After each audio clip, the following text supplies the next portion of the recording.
approcciato alla grande mentalmente questo match. Non ancora Torres a recuperare, è colpito in pieno Crisafulli, erroraccio. Appoggia Pennisi, Petrullo va dentro, vediamo se Flo riesce a trovare la sponda. Sì! Per il destro di Cara K che aveva sbloccato il risultato, ma c'è la segnalazione da parte del guardaline. Poi Ballariano si impegna bene, la va a recuperare ancora lui. Ballariano finta sul sinistro, adesso sì che lo prova e traversa piena, occasionissima, la più importante della partita per Giglio. Non può arrivare, occhio al Lub che si addormenta, scivolata sballata su Giglio e col sinistro va fuori. Ballariano ad aiutare di prima verso Petrullo, occhio a pensare alla conclusione, sì, la prova col sinistro, facile Tarantino, conta i passi, Rappa, vediamo se il cross sarà a rientrare o a uscire. Finta di Russo, va Rappa e un tiro cross, pallone a metà.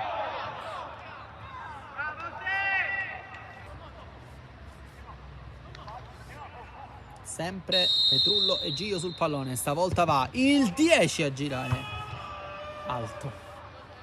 Bagheria sul pressing alto della Parma, è uscito bene però ancora una volta Ballariano, occhio che da lì al limite dell'area può far male. Poi Petrullo verticale, Cara K destro che si alza in cielo, ma occasione ancora una volta per il Bagheria. Acosta si fa vedere Fontoura, ancora lui, limite dell'area, occhio che accella il numero 33, chiesto il triangolo a Gio che invece calcia, Tarantino. Poi arriva col destro di controbalzo Petrullo. Bonello, sovrapposizione di Piscopo, taglio di Gonzalez, si mette in proprio Bonello, Gallina lo rallenta. Allargato il pallone verso Torres, va dentro, Piscopo non salta.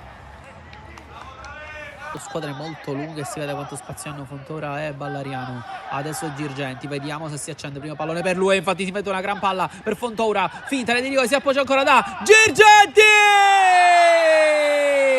entra dalla panchina il numero 16, la carta giocata dal Bagheria è vincente fino a questo momento. 1-0 ha segnato Kevin Girgenti.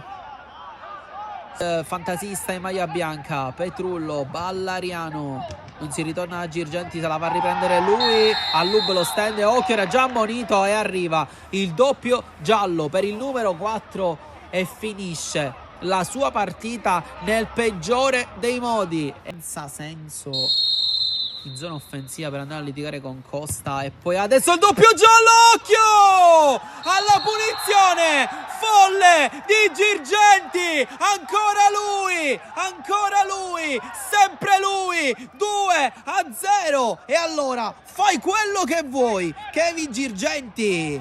Va a lungo Crisafulli e arriva adesso il triplice fischio del direttore di gara, vince il Bagheria 2-0, si allontana dalle zone calde della classifica, situazione ancora complicata per la Parma che non riesce a conquistare 3 punti.